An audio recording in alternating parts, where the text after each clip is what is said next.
ព្រៃថ្ងៃនេះយើងនឹងមកស្គាល់សត្វមួយចំនួនដែលរស់នៅក្នុងព្រៃមានដូចជាសត្វក្រពើសត្វស្បែកធំសត្វដំរីទឹកសត្វគោវែងសត្វគោព្រៃ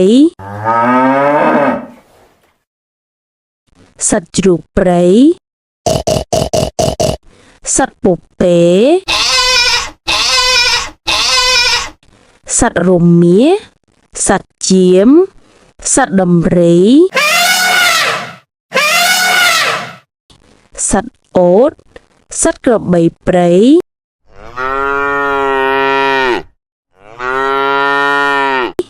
សត្វសេះសត្វលាសត្វទុនសាយសត្វឆ្កែព្រៃសត្វឆ្មាព្រៃសត្វខ្លា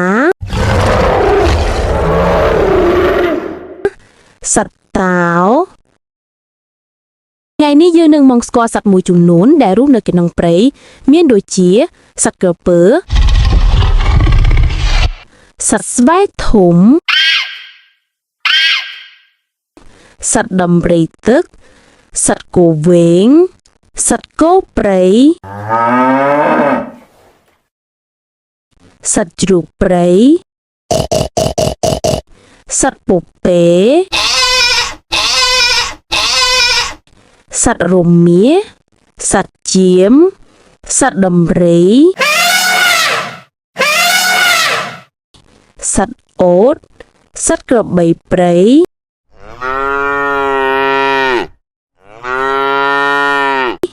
សត្វសេះសត្វលាសត្វទុនសាយសត្វឆ្កែព្រៃសត្វឆ្មាព្រៃ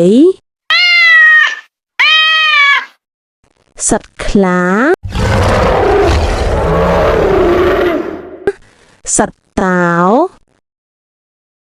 ថ្ងៃនេះយើងនឹងមកស្គាល់សត្វមួយចំនួនដែលរស់នៅក្នុងព្រៃមានដូចជាសត្វក្រពើ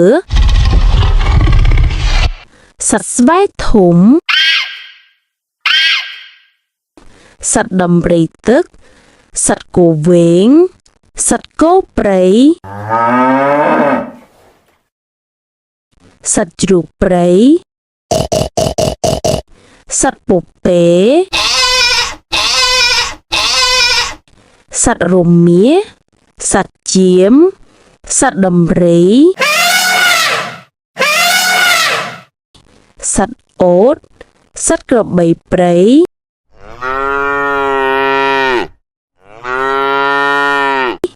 សត្វសេះសត្វលាសត្វទុនសាយសត្វឆ្កែព្រៃសត្វឆ្មាព្រៃសត្វខ្លា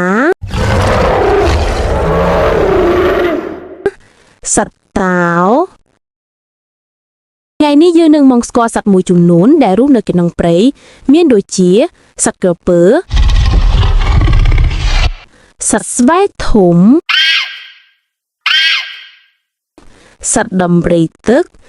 សត្វគោវែងសត្វគោព្រៃសត្វជ្រូកព្រៃសត្វពពែសត្វរមៀសត្វជៀមសត្វដំរីសត្វអូតសត្វក្របីព្រៃ